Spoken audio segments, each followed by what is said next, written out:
What a lovely day!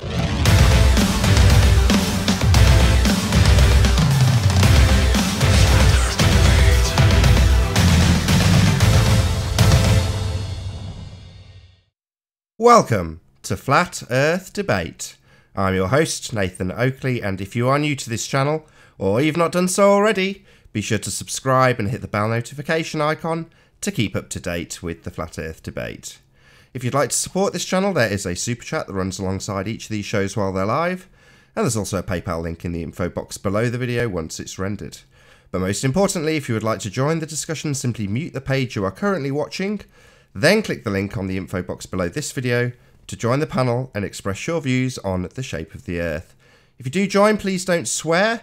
If you do, you'll be ejected, and if you are, please don't try to rejoin the stream using sock accounts. You'll be warmly welcome back on the next stream.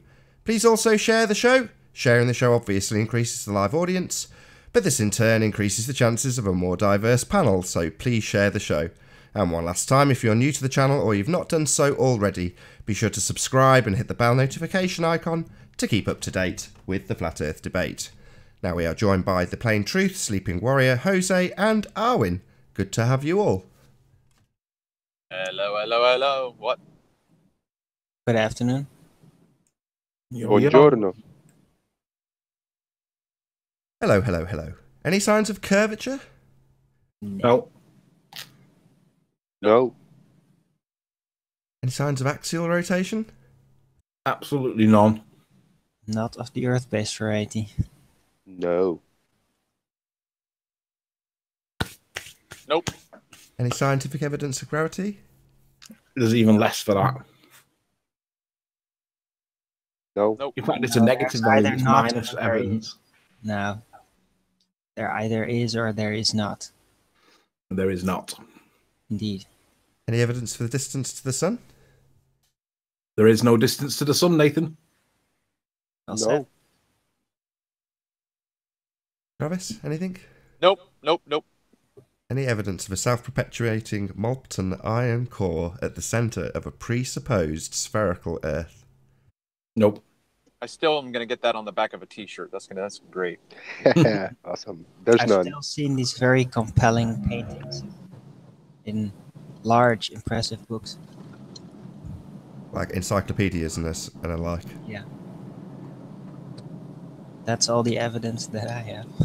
Isn't Yeah, that all the even Wiki evidence- have some pretty illustrations, right? all the evidence you could ever need for a molten iron core. Here's a painting. What about the R value itself? Earth radius. Any signs of that? Nope. None. Sticks in the ground doesn't do anything for us. Depends on what maths you apply. Now, Fair what enough. presumptions? It's all about the presumption. If you take presumptions in, then you can do anything. That's about what we have. Imagination Sticks on the ground. develops. It's even how imagination of very young children develop. They just start assuming things until they figure out what's wrong and what's right.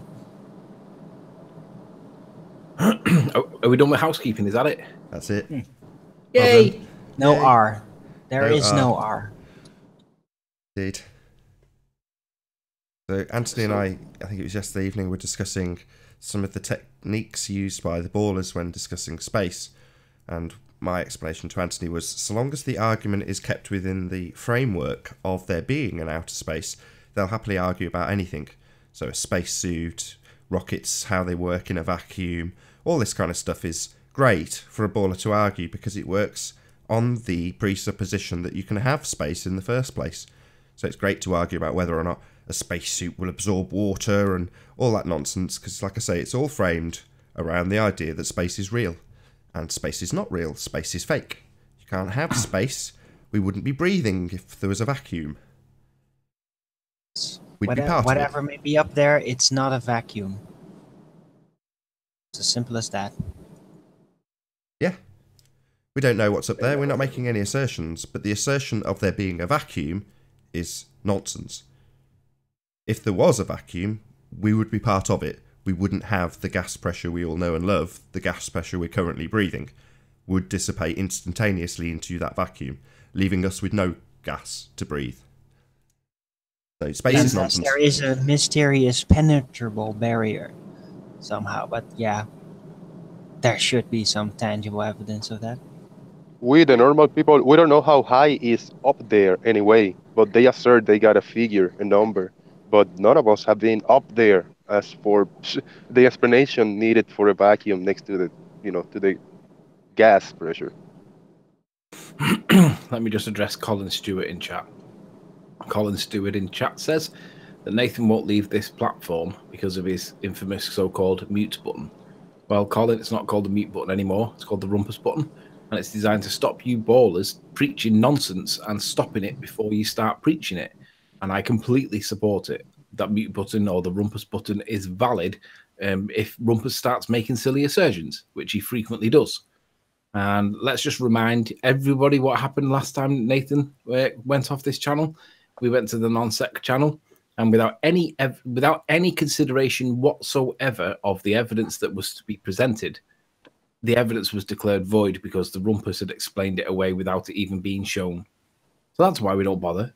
Why would we bother when we've got like biased against us people that are supposed to be moderating the hangout, declaring evidence to be void before it's even been presented? So somebody tell me why it would be the case that Nathan would want to leave this channel when there's an open link for anybody to join, Colin, including you. He wouldn't, would he? Why would he bother? You can come on and you can spout as much nonsense as you want, and then when we ask you for evidence and you haven't got any, well, kind of stops there, Colin. So feel free to join. Smash the super chat if you don't. Yeah, the purpose of me having a channel is because I want to broadcast. So people see me broadcasting like, go off platform. Well, no, that's kind of what I do. That's the point. So that I have a channel that's broadcasting. Now, if you dicks want to debate me, you're welcome to. There's the link. Help yourself. All are welcome to join. If you want me to come to your shitty bar, no, I've got my own bar. So Colin's at work and he doesn't care to be shouted at. Oh, right. Well, then, sod off. Everybody give Colin a hug. Nobody's demanding you come in here, but if you want to, you can. So nobody's demanding you come in to the bar to get shouted at. Same goes for Josh yesterday. So Josh is welcome to assert that lumens have got nothing to do with car headlights. Nonsense.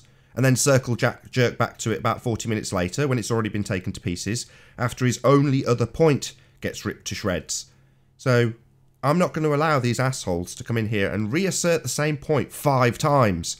I just get tired of it. Eventually I'll shut them up, and if they carry on, I'll kick them out. Because I've had enough of it. I've had enough of the same argument 5 times with literally complete ignorance of what we address it with. Total and utter ignorance of it. So it doesn't matter what we say. In the face of any objection, they will reassert the same position. It doesn't matter how many times they do it either. They'll do it 25 times and just chew out the hour. Well, that stops. No more. If your point gets demolished, from now on, if your point gets demolished, I'll immediately kick you out if you bring it up again. Unless you're challenging the rebuttal. But to just piss it back in our faces, as I phrase it, I'm sick of it. I'm sick of the same assertions 15 times. I'm sick of the same assertions from Rumpus 80 times. With you lot being able to speak while he says the same thing 50 times in a row. So no one else can speak at all. That's why I've got a Rumpus button. And I will control this platform. It's mine. I'll do whatever the hell I like. It's mine. If you don't like it, you've got 2 choices, like Red's Rhetoric and Conspiracy Flaps. Sod off or join. Those are your only options. As for you dragging me off the platform I've produced, no. I'm here doing it daily because I'm here doing it daily. You don't have to like it. You don't have to join. If you want to moan, you're welcome to moan. Couldn't give a crap. But what I won't be doing is sodding off to someone else's bar when I've built this bar. I like this bar, and all are welcome. If you want to come in and state your position on the shape of the earth, it will get ripped to pieces if you think you live on a ball, because you don't. That's a religion. No religious assertions will ever stand here. Not even if they're stated 45, 450, 1,000 times. It won't make any difference. That's all. Well said, Nathan. You created a platform for everybody to present their point, and I thank you for that. So about that comment, Colin, we can consider that one as dealt with. The same goes for Conspiracy Flaps. He's trying to troll me at the moment, telling me how unbelievably popular his channel is. Well, okay, really? It seems that a few people have been investigating the promotion that YouTube now offers as a service, well, I'm sure Conspiracy Cats has got nothing to worry about with his instantaneous success that he suddenly seems to be having. I'm sure he's got nothing to fear. However, like Red's rhetoric, if he wants to join and present his evidence, we'll hear it once, then we'll rip it apart, and as we're doing so, he'll undoubtedly try talking over us, telling us that we're not listening when we're addressing it. We already know what his shitty argument is. I've asked him the same question over 200 times. Is he answering it? Is he giving us a coherent explanation for why we can have a space that's a vacuum? No. He's telling me to go on non sequitur. Just like Red's when I said, give me proof of our Red. Oh, come on non sequitur. What that means is, no, I don't have any, but I can obfuscate around it if I've got enough ballers around me to run distractions so that your point won't get heard. No, my point will get heard. It's heard right now. You're all hearing me. Yeah? Now, if you don't want to listen, sod off. Couldn't care less. There'll always be some other inquisitive baller that thinks he can best me and the rest of the people on this panel. And they'll still come because they'll still think it's a ball. But the zealots, the people who come and assert the same thing 20 times and absolutely and completely ignore everything we say, that's not going to be tolerated anymore. So about that gas pressure, Conspiracy Cats. How do we have it next to a vacuum and how do we have it without a container? Simple points. Yep. Lest we forget, without the balloon, there is no pressure. Well, Earth doesn't have a balloon around it. So where are you getting that pressure from, Conspiracy Flaps? Flap, flap, flap, flap, flap. Come to the non-sequitur show. No. Just present your evidence for the question been asked over 200 times. How are we breathing, moron? Hold on there, Nathan. You don't know for sure if the Earth is not surrounded by a balloon. Well, I'm not making an assertion there's a vacuum of space with no barrier, Arwin. So I'm not making any assertions about what's up there. I have no idea. However, people like Conspiracy Flaps have got a religious belief in this vacuum of space thing with no barrier. That's their Indeed. assertion. Well, maybe there is some kind of balloon. Maybe there is. Maybe unicorn farts hold the gas pressure on. Maybe there's 1,000 different reasons. None of them are being asserted by me. However, there is definitely a current assertion that there's a vacuum of space with people going up there taking pictures of stuff and sending Voyager out and going to the moon. Yet there's no barrier and we still have gas pressure. No, just lies.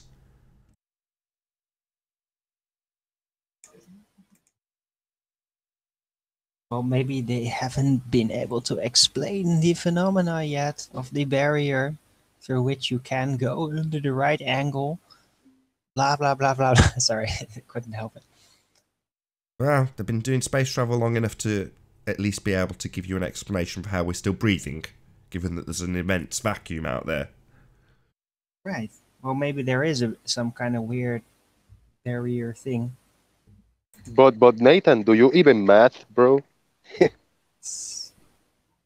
Do I even math? Oh yeah, Math, yeah. math that proof into existence. Yeah, right. Tell me all about the Boltzmann principles. Math But that. the funny thing is about this whole gradient supposedly being able to lead to a vacuum, that doesn't actually work. Like, it could work in a line shape, but it's not really how it actually works. How Hey Zinder. gradients work. Hi It's Zinder. crazy. Thank you very much for replacing the link. For what? Replacing what? I mean, this first the link went to an empty hangout, then there was no link, and now there is a link. Maybe it's because of my computer or my connection. I don't know. But I thought you replaced the link. No, that was just me late To putting the it in. real one. No, that was me just late putting it in. Sorry. Oh, no problem. Thank you very much. Hey Mark. Hello, gentlemen. Good to have you. Good to be here. Mark, what do you think about my concession about gravity? You conceded, have you? This is new to me. Well, Yeah, he not conceded. He denying said, there are symptoms there, but they cannot be proven to be a unified effect, basically. So I call it an aberration now. Still, something is there, but doesn't make it it doesn't make it a unified force, which gravity is suggested to be. If there's something there, Aaron, what's wrong with letting them prove it? Why do you feel obligated to like help them in some way? Because I'm trying to raise the bar in the knowledge here. Raise the bar. Yeah, Event raise the Horizon. bar. But why would you argue their side for them on a debate channel? I don't get it. Because I'm bored. I'm bored, but the point of the show is to show these people that they don't have what they believe they've got. Right. Or you can do that by outmastering them, for one, and then showing them their flaws that they never get to because they're not experts, apparently. Orin, you already know about the gravity meter, right? Can you explain to me again why it's false or why it's like what are the issues with it? Hey, Flatner. Hello. It's simply another weight reduction-based system.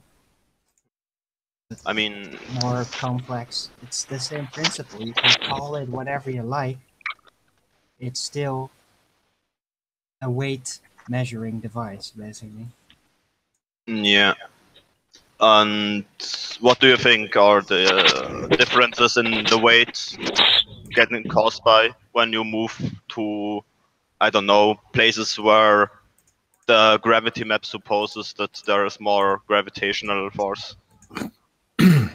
I don't know Or- what that is. I should try to compare the experience of being there and test it out. Yeah. But Yeah. I don't know. Maybe there is some kind of a deviation. Mm. And Just to it doesn't mean clarify, that you can actually determine what Yeah. causes that.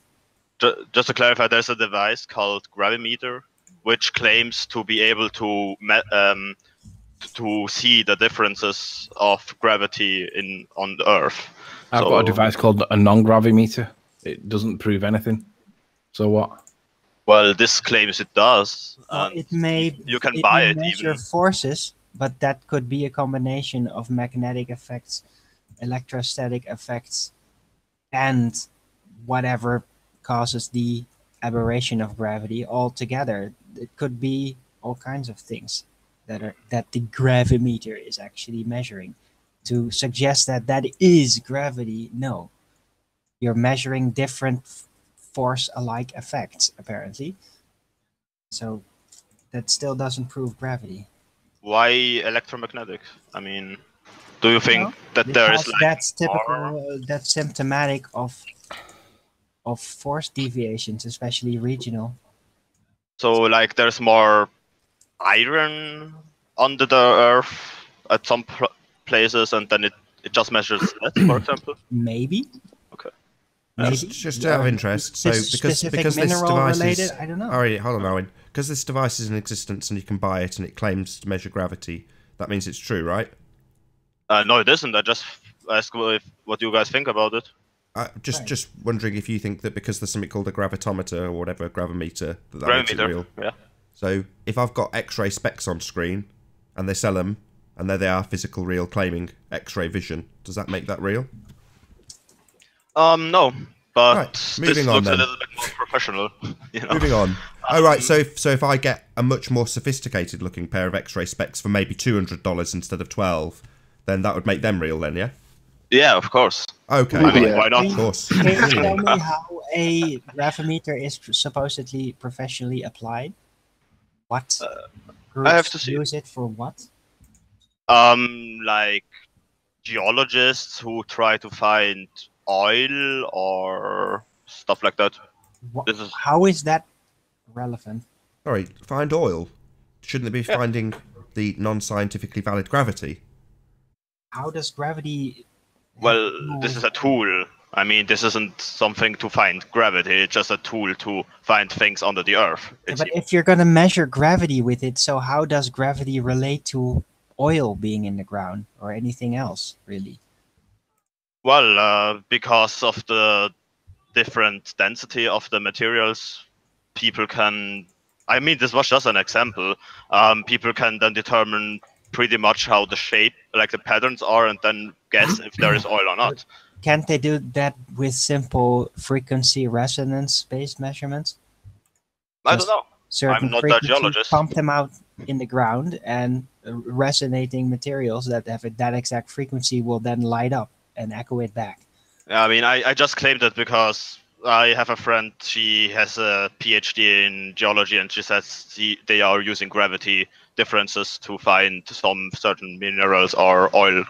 Compositions. Bullshit. That sounds like a nice fabricated story. Yeah, Nice cover story. I believe her. I mean, Believe. I don't. Have you seen any evidence? I will ask for her. I will ask for evidence. You should do. I should. I mean, I No, don't think she lies to me. Can I just read? Because Can I she just has read an explanation from ScienceDirect.com? Just read one sentence. Well, a couple of sentences. Where did I get it from? Absolute gravimeters are compact and used in the field. Full stop. It works by directly measuring the acceleration of mass during free fall in a vacuum. That's interesting. So a magic black box that measures mass falling in a vacuum. Wow. Mhm. How does it do that? It says relative gravimeters are spring-based. A very sensitive spring carrying a fixed mass. Then they assert that gravity will change that. So it's a bit like a scale. Exactly, like I said. But I'll just read that sentence again. It works directly. I'm quoting this from ScienceDirect.com. It works directly by measuring the acceleration of mass during free fall in a vacuum. Fascinating stuff. So you're carrying around mass falling free fall in a vacuum in a magic black box. Amazing technology. Yeah, so does it like pick up a little ball and then Yeah, I think. drop it again and then measure it like that? Or I because mean, it's I think- tied to a spring, I then think what it does is it projects out into a vast area, isolates the entire area, converts it into a vacuum, picks up a random bit of mass and drops it, and then returns everything to a neutral state and gives you a readout. I think that's pretty much what it's saying. was written down on what scale it is. I mean, sounds very complicated. like on. and I mean, you could just do the same like on like 2 meters height or so with or a device that is like 1-2 meters height. And if you do it on a really small scale, and you have really precise instruments, maybe it works. Maybe you don't need a gigantic thing for it. I don't know. We were talking with George Netanyahu last night, and after the show, and Numinum was in, and we were talking about how gravity was established, so-called, in the Cavendish experiment. And Nummy had the original Cavendish paper, and in the original Cavendish paper, it cited the gravity as being such a minuscule, minute amount that it was basically described as being the same as the weight of a bacteria, one single bacteria. And the question was, well, how would you ever make instruments that would be like sensitive enough for that, if assuming that gravity did exist? And obviously, if you can make a piece of some kind of instrumentation that is like strong enough to be able to determine like an amoeba or a bacteria, then that's pretty impressive. And I think most people generally accept that it's complete nonsense. But George argued that it was credible because they have these very precise pieces of equipment. And when he put it into the context of the Cavendish experiment, they don't have the ability to measure the differences between pieces of bacteria. Sorry, George. If you put it that way, it sounds ridiculous. I'm not sure about that. I mean, it's in the depends original on the Cavendish paper. difference. Yeah. I don't have a copy of it to hand, but if Nummy's out there watching, join and show us that paper that you brought up. It was the original Cavendish experiment paper. And George claimed, oh, by the way, George claims that we've all got it wrong. He says that the Cavendish experiment wasn't to weigh the weight of the Earth, like what Wikipedia says. George says that the purpose of the Cavendish experiment was to obtain the value for big G, which then would allow him to calculate the weight of the Earth. So the primary objective was to calculate big G. It was not to measure the weight of the Earth. Yeah, so they could weigh the Earth. That's what it's for. So regardless of him taking that one step to get the weight of the Earth, that's what the purpose of the instrumentation was for. To weigh Earth. That's what the Cavendish is for. Sorry, George, you're just wrong. Yeah, he says not. When we asked him to produce evidence to support the assertion that Big G was the objective of that experiment, guess what didn't happen? I could use the gravimeter to disprove the heliocentric model by, I mean, if it works, right? You can put it as a certain area, wait until the moon aligns with Venus and Mercury or so, and then you can measure the differences in gravity if it's so precise as they claim. We've tried arguing that before. What makes you think that you will get away with arguing that? The argument is that, it's so small the difference of the gravitational pull that we can't detect it. That's the claim. Utter garbage. This wasn't my claim. No, not your claim. This is the counterclaim when we've argued that in the past. Shut up! When we've argued that in the past, they've always said, you're never going to get the gravitational effect of the moon. It's too far away, you moron. I never said that. Why are you strawmanning me? I'm not strawmanning you. He's not strawmanning you, Cinder. He's just putting the standard rhetoric out there. No problem then. That's what we get told when we say that. Yeah. All right. Okay. I think it should be measurable. I agree. If this device even exists. I mean, it exists, but if it really works. Yeah. Perfect. Interesting read, though. I mean, every invention they make, that you can use it to either disprove it or prove it. You know, you can use it against themselves. I think those inventions, for me, for my own logic, they prove gravity, for example. Yet, everyone who disagrees could use such a device to disprove gravity. Yeah, are giving us a lot of tools to debunk them or to confirm them. But if you want to establish a cause of something, you just apply the scientific method. So a black box isn't as good as that method, which is long established of actually establishing causes of things. Right, but there isn't any of that. So that would be my first port of call if I wanted to prove a cause, in this case gravity. That would be what I'd go to. Yeah, I understand. Do you know how they got the distance to the sun, Zinder? I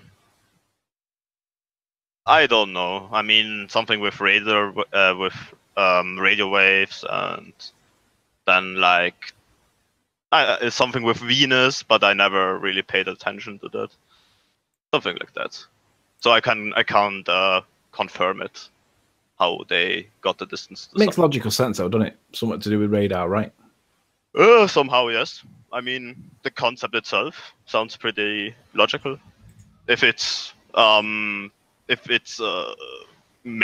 if it's empirical, you can decide by yourself. When something's presented to you as a logical explanation, does that make you lean more towards it being true by virtue of its logicalness, or do you still apply some critical thinking and wonder, I wonder if there's other things that might explain what we do or don't see? I take this explanation as an explanation, but I don't take this as reality. If it doesn't convince me, I mean, the distance to the sun, how on earth should I measure it for myself? So I just can say, all right, I trust those people who did it, and I guess they are right, but I can't confirm it. I mean, I can't say it for sure. Like everything else I do in life. I mean, every time I go in an elevator, I trust the people who built the elevator, that it doesn't just fall down. I don't know the principle why elevators. I don't know how the elevators stop immediately when they fall. I don't know the security measure, the securities for it. So I just use it and I trust them. But you feel it, right? You feel it. So they say you're going to be going up a floor, and you go, okay. You press a button, you feel something happen, the doors open, and you're at a higher elevation. Whereas with the sphere Earth, they tell you you're spinning, and then simultaneously tell you, well, you won't feel it. Yeah, I got. I mean, they are telling me we are rotating once every 24 hours, I don't expect to feel anything. It's not about the speed Earth rotates, it's about the revolutions per certain time. Sorry to interrupt. Why don't you expect to feel anything? I mean, I know it's only like one rotation over 24 hours, but that is still incredibly fast speed. That rim speed is still really fast. Yeah, but it's about the differences in acceleration, which mean if it doesn't matter how fast you go or how fast you spin, it's about the relative between the size of the ball you are on and the velocity it spins, and then you get revolutions. And since how they No, it's at the 24 distance from the center, the rotation. What do you mean? And So the bigger Zender, the stronger the force, despite the slow rotation. You can notice this on a big wheel. Take a wheel and let it spin every 24 hours. Then you see like No, but that's an unfair comparison because it's always going to be smaller than the Earth. yeah. Then take a So you got to make it proportionate. you can put it like this. I mean, you know how liquids deform in a let's say a plastic container which is deformable. You put the liquid in it, and then you put it on a wheel, let it spin, and then you see how much it deforms, right? If you take the same liquid and put it on the wheel double the size, and let it spin at the exact same revolutions per time, the wheel itself spins faster, and yet the liquid will deform exactly the same. You can test it by No, yourself. it will misform more violently. The axis will become more slanted. I don't think so, I do. because There's more force being applied to it. no, because the difference in acceleration will always be the same if the revolution per time will remain, no matter how big the wheel is. You can. It's not. No, that's It's not not true. just. That's It's not not true. just spin, is it? Sorry, Arwen. It's not just spin. We're also orbiting around the sun. So, for example, from 12 o'clock midnight to 12 o'clock lunchtime, we're spinning in the direction that we're orbiting around the sun, and then from 12 o'clock midday till 12 o'clock midnight, our rotation is then against our orbit of the sun. If you understand what I'm saying, and we've got wobble and we've got all of these different types of things, but yet we feel absolutely nothing. Yeah, I mean, Yeah, now galactic rotation, man. I'll consider that we orbit the sun every year. Why should you feel anything? Why should you? I'm using the over the 24-hour period as we're going in a direction around the sun from 12 o'clock midnight till 12 o'clock lunchtime. As we spin on the Earth, we're going in the same direction as the orbit around the sun. But from 12 o'clock lunchtime to 12 o'clock midnight on our spin of the Earth, we're then going the opposite way of our orbit around the sun. So surely we should. Have you ever been on a teacup ride at a fairground? It's a lot like that. There's a lot of different movements that the Earth is supposed to be doing, but like I said, we feel absolutely nothing. Yeah, now We can't even measure that kind of acceleration that you would expect to feel on the side of the Earth that was spinning with the orbit, as to opposed to not spinning with the orbit. You don't feel any acceleration in any direction. All these let me forces answer all that, please. simultaneously have their effect. All these different rotations have all simultaneous effects, just like a merry-go-round was a very good example. Let me Even answer though that. they're supposed to be very little, it's gonna cause all this warping constantly.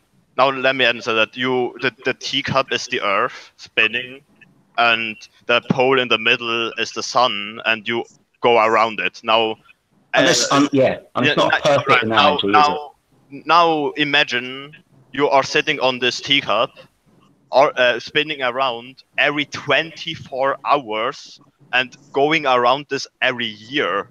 Tell me if you feel anything. Yeah. Are you Oh, trying you won't. to say that because I'm? Hold on, one at a time. Are you?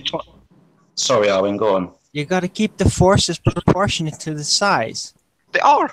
No, It's about If it becomes smaller, then it has to rotate faster. Otherwise, it's not going to have the same relative force.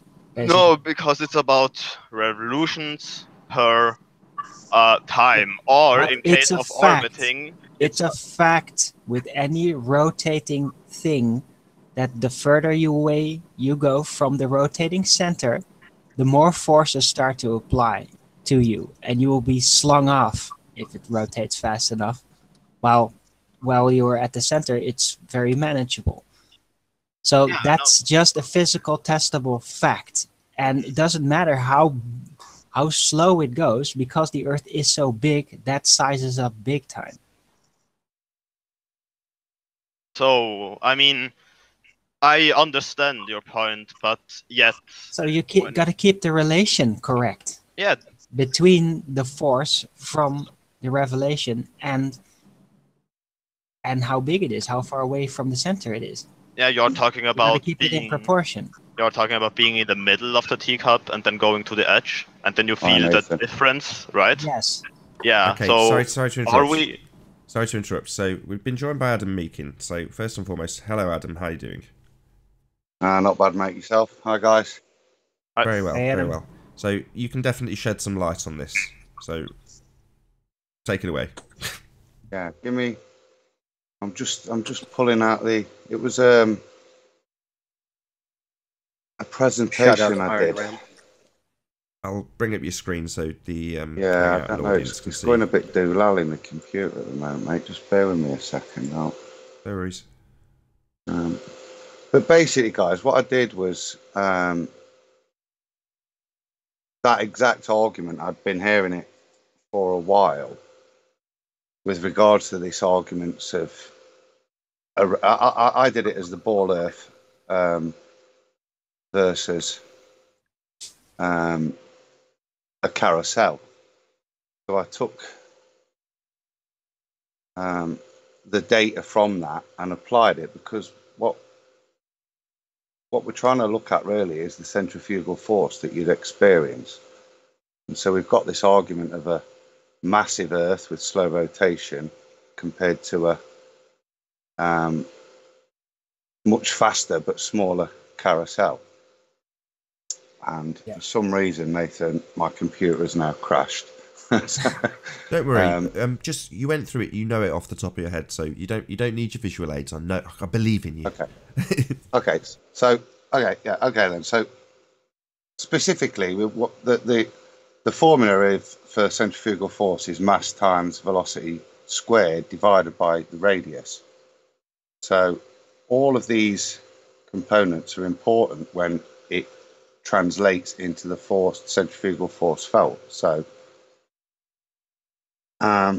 if we just take that formula, m times v squared over r, if we've got the carousel, I did a bit of research and had to calculate this data, but it's something like, I think, 5 meters and a velocity of 2.4 meters a second. You can do the ball Earth ones yourself. I can't remember off the top of my head, but relatively speaking, the force you would feel on the carousel is and obviously you have to have the mass is important. So the mass of the person. So when I did this, I just took a 50 kilogram person. So the mass.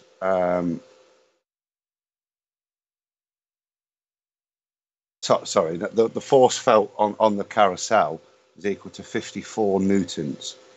Now, when you then do the same equation for the ball Earth, the centrifugal force comes out at 1.596 newtons, which is, 35 times smaller.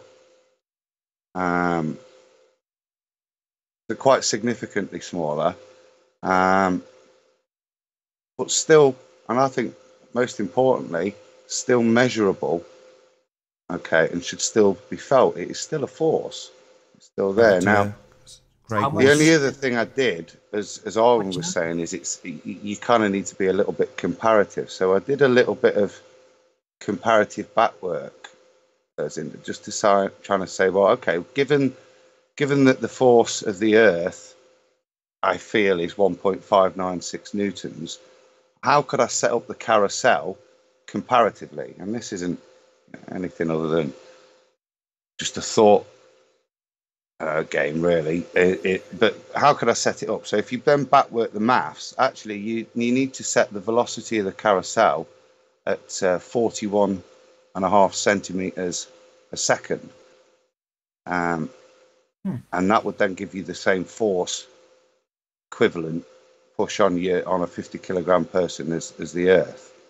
So I would ask you, if you shut your eyes and the carousel was going at 42 centimeters a second, would you be aware you're moving? Yes, you would. Yeah, definitely. Maybe a mice. A mice would definitely feel it. Just say it like that. Because you have to also downscale the size of the thing perceiving it, of course. Can I jump in just with a real quick question, Adam? So Yeah. you said what did you say the force of the Earth was in newtons? The force came out to be 1.596 newtons would be experienced by a 50 kilogram person. Okay, so for me, having no knowledge of newtons whatsoever, I have no idea what that value actually is. So yeah, say, for instance, apologies to John Savage there. It's bollock newtons. Technically, newtons is just a way of expressing the weight, isn't it, as the force? Well, there's more to it than that. It's their way of introducing G. Yeah, but it's just the conversion, really, of the mass. Well, So you have to convert. hold on, Sorry, just real Travis, quick. go on. Yeah, just real quick. Let's put it in terms of, and this is not going to be equal by any stretch, but let's just put it in terms of miles per hour or kilometers per hour, right? I can somewhat understand that if you told me that it was 1,000 miles per hour. I would be thinking, okay, I can visualize that, or it's 100 miles an hour. But when you say something like it's 1.4 newtons, I think, what the hell is that? I don't even know how to even understand what that means. To be honest, it doesn't really matter, Travis. What matters is that there's 2 points. One, there's a force, so you would feel it. Two, we're changing direction. So I can understand it in kilogram. I can tell you in kilograms. Sorry, 0.1 kilogram is 1 newton. This means 100 gram. Right. Okay, so if you think about the carousel, put it like this way, I mean, it's not accurate. The equivalent force there is 54.98 newtons. So that would be equivalent for that 50 kilogram person to having another person leaning on them, pushing them on the outside. So that's probably the nearest analogy I could feel. But now that 54 kilogram per person leaning on them would be applied evenly across their whole body. But that's probably the nearest analogy for what that bollock newtons is. But the point really is there is a comparative force that the Earth would generate. And even though it's 35 times smaller, it still is measurable, quantifiable. And this is obviously calculated at the equator of the imaginary ball. Okay, so as I discussed later on, obviously what's important is that is within the formula is velocity squared. And the velocity is very important, i.e. the speed of the carousel is important to the force generated. And obviously that will vary and reduce as you travel away from the equator. So at my latitude, it's going to be a lot slower, not 1,000 miles an hour. So the force would be measurably different. Yeah. Thank you. Inspired me calculating it for myself and see if their claims are true, the heliocentric model. I didn't think I would learn something today. Well, when I first heard that, Zinder, I was quite surprised at how negligible or how much less than I expected it to be the end result was. But it doesn't matter. There's a force that should be there. It should be measurable. It's calculable, but it's not measurable. And that is then combined with the fact that, as Event Horizon and certainly Mark Doxey have pointed out in the past on this show, obviously lots of people have pointed this out, we're changing direction. It's more like a waltzer or a teacup. Yeah. The Sorry, important thing with that take is that this only calculates the centrifugal force generated through the rotation of the imaginary ball. When you then put in the other dynamics of the solar system, yeah, that's when you get into that teacup waltzer type scenario where, when you get the opposing forces, you would then start to feel sick, sort of thing. You know, it's when you put those crazy ass speeds in of 66,000 miles an hour, you know what I mean, and then start to combine them, and they'll have different vectors, so they will be, you know, you'll be pulled one way and pushed another, and they would be felt at the extremities differently because of the elliptical orbits. Roger. What's your vector, Victor?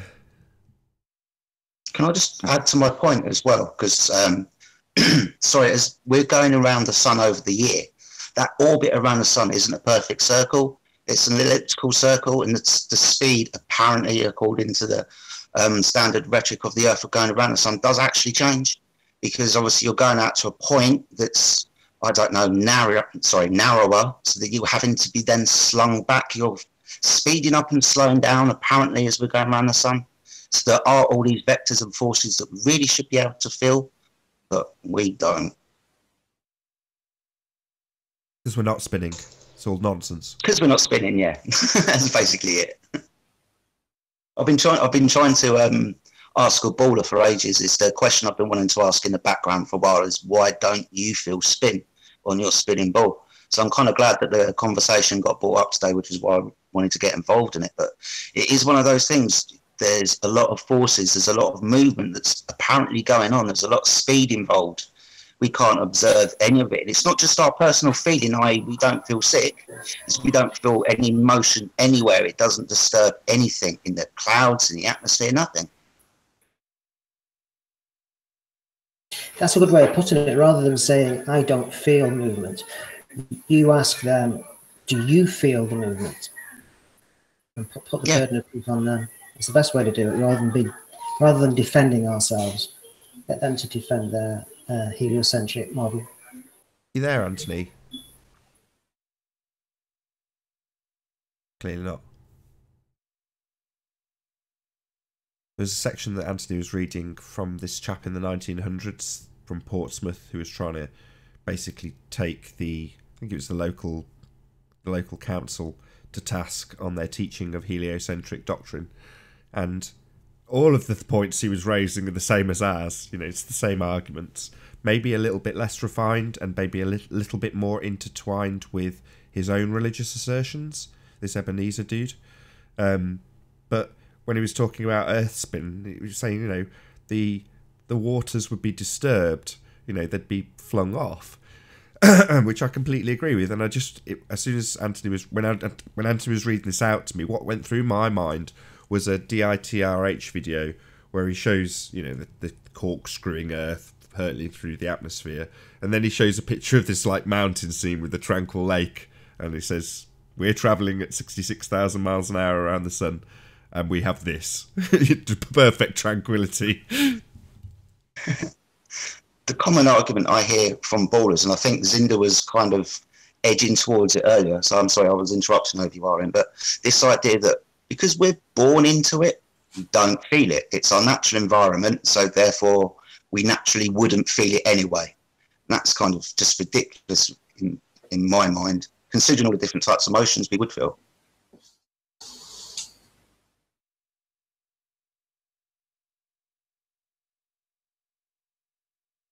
They've got someone in the chat. You know what the answer is, don't you? The answer is gravity. Every single time it's, why don't we feel this? Why don't we observe that? Why doesn't that happen?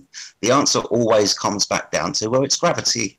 It's gravity. So it's the sticky tape that fixes all of our problems, isn't it? It's responsible for this, that, and the other at all times. Yeah, if only Gravity creates another problem in... Sorry, Ollie. Go on, Adam. There is another point with regards to gravity and the translation of the vector, the direction vector that the centrifugal force plays at the equator. It is in direct opposition to gravity. However, as you traverse up the globe, that angle then changes its relative. It no longer becomes in opposition. It starts to skew away in relation to the sphere. So the angle of opposition is no longer directly opposite. It starts to vary off. So that at 45 degrees, it is at 45 degrees away from the angle of gravity as well. What would be the consequence of that, Adam? Well, you should be able to notice this. Yeah. At the equator, there should be less gravity caused by it, shouldn't there? Because I treated it this early on. Oh, Remember? I see what you're saying. So you're saying that at the equator, you've got the tangential speed being counteracted by what they claim is gravity, whereas you don't have the tangential speed at the top. So you just have this extra force of gravity pulling you, right? Yeah. Right. And say here in the UK, say at 45 degrees, it's going to be that angle will no longer be at 90 degrees applied to the person. It'll be at 45 because the rotation. So the center of balance is no longer going to be straight up. Yeah. Basically. It's like going to be because the rotation slightly on a hill. doesn't follow the lines of gravity, you see, does it? So It would be like standing on a very slight hill for your center of balance. Yeah. It would be very weird. And everything would respond, subsequently, like Riley pointed out, like the air would reflow, the density layers would re-establish themselves in different ways because of this. Would shift. And of course, the centrifugal force itself applying to the gases themselves. And however far they're supposed to scale up. Yeah, I had a kind of interesting conversation with Nami about it, who said, how does the Earth drag the atmosphere with it, right? So I just made some assumption, like the atmosphere was already there, or the atmosphere was when it was created, it already had a spin. And then he said, yeah, but what about the faster rotational part when you go more up? How doesn't it make like a gigantic storm all the time, right? Something like this. And I still didn't find an explanation for it. I searched a little bit. I didn't have too much time to search for it, but this was a really good point he made. Yeah, would be really inconvenient to satellites. I told him, like, the Earth doesn't have to direct the atmosphere with it because it already rotates with it. And then he said, like, while I was saying it, I was like, do I really believe it, what I'm saying? So then he was like, yeah, but there's a big problem with this point. You know, the difference in acceleration when you go more up or go down, and there are many problems with it. So let's see, maybe I find an explanation. But you don't need to. The explanation you're giving is incorrect. So the atmosphere is not carried along with the Earth in the heliocentric system. That is not the case. It may be asserted by people like George Nettiniuk. He is incorrect. If you go and ask Neil deGrasse Tyson, he'll tell you all about how a field goal went in because the Earth continued to rotate underneath the ball as it travelled in a straight line. We have this thing called the Coriolis effect, necessitated by the Earth and atmosphere being separate, as detailed by Neil deGrasse Tyson. So they are wrong. Neil deGrasse Tyson is also wrong because the Earth isn't bloody spinning. However, the narrative of the heliocentric religion is that the Earth turns underneath the atmosphere. So whoever is asserting that the Earth is carried along with the atmosphere, that's nonsense. If it was, you would not have a Coriolis effect, which is absolutely asserted as part of your rhetoric if you're a baller. And the explanation of gravity causing the atmosphere to rotate with doesn't really make sense too, because gravity pulls to the center of the Earth and isn't like horizontal. What is gravity? What is gravity? This non-proven entity? What is it? Aberration. This aberration. It's meaningless nonsense. To claim that gravity is doing anything when there's no proof whatsoever of gravity is just another assertion of a religious belief. The bottom line is several symptoms strewn together. Okay, thank you, Owen. Suggesting unified element, but yes, it's that's not. Wonderful. Thank you. So the bottom line is, in their religious assertion about a ball Earth spinning, the Earth turns underneath the atmosphere. That is why we see an apparent deflection, because as it enters the second reference frame and travels in a straight line, a bullet, a plane, anything in the atmosphere whatsoever, you continue to rotate underneath. Therefore, you see an apparent, not real, deflection. The thing that's travelling in a straight line through the atmosphere would appear to curve from your vantage point because you continue to rotate underneath. The problem being that narrative, which is absolutely pushed by heliocentric believers, that is your religious faith, whether you like it or not. The problem comes when you look at air travel. Planes travelling in east, west, east directions should have different durations because the Earth continues to rotate underneath. I think the Coriolis effect only describes north to south, right? No. It's not about east. The Coriolis effect is about a rotating and non-rotating reference frame. So your ball Earth religion rotates. That would be the rotating reference frame. The atmosphere does not. That would be the non-rotating reference frame. It's nothing to do with north and south, and everything to do with something spinning below something not spinning, like a roundabout.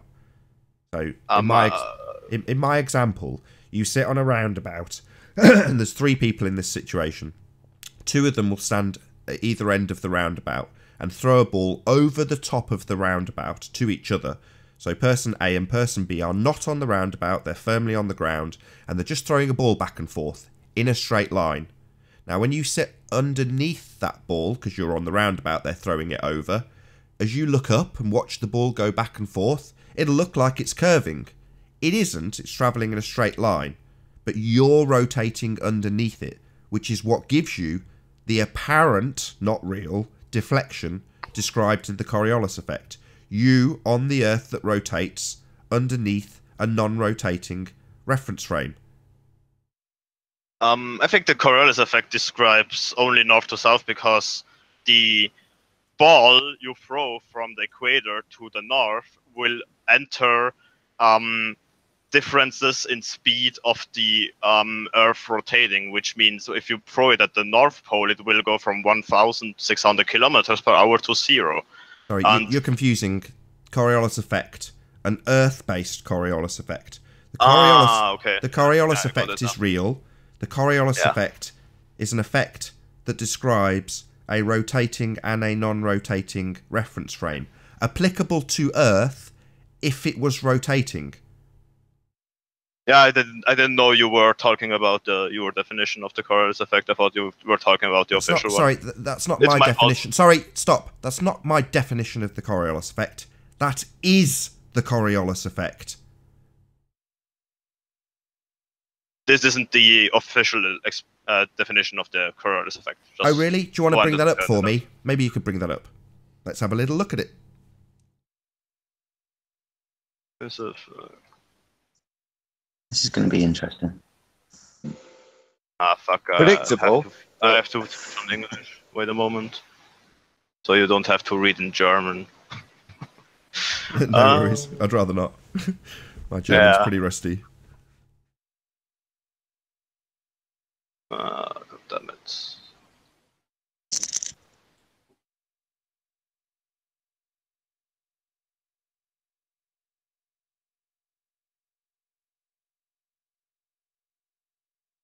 Yeah, you're right. I was thinking about Coriolis effect on a 3D shape, not on a disk. You're right. You're completely right about it. Excellent. That was an easy concession. I wasn't expecting that. Excellent. Global honesty kind of stuns us with surprise sometimes because it never happens. I said predictable. I was wrong. Here's about the here's on a plate, right? What you described before, and I had in my mind I had a 3D model, and which would then explain why I said that. So yeah, here is a picture from Wikipedia describing pretty much what you said. Oops, it's gone. Can you? I Yeah, didn't get it up in time. I can put it back Sorry. on. No problem.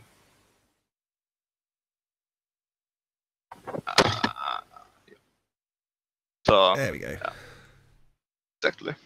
Perfect. I think Arwen's got a similar hand-drawn picture. But yeah. And what does this one say? Like something else, yeah. This one is pretty much what I meant when I was talking about it. Sure. So let's be fair, the Coriolis isn't really that hard to understand, is it? It's just observation of an object whilst you're moving underneath it. Exactly. Really. But it gets tied up in a whole lot of obfuscation with people asserting things like the atmosphere is dragged along, somehow velcroed to the Earth. No, it isn't. Yes, it is. Oh, really, P? Really? Okay, do you want to demonstrate that? Why should I?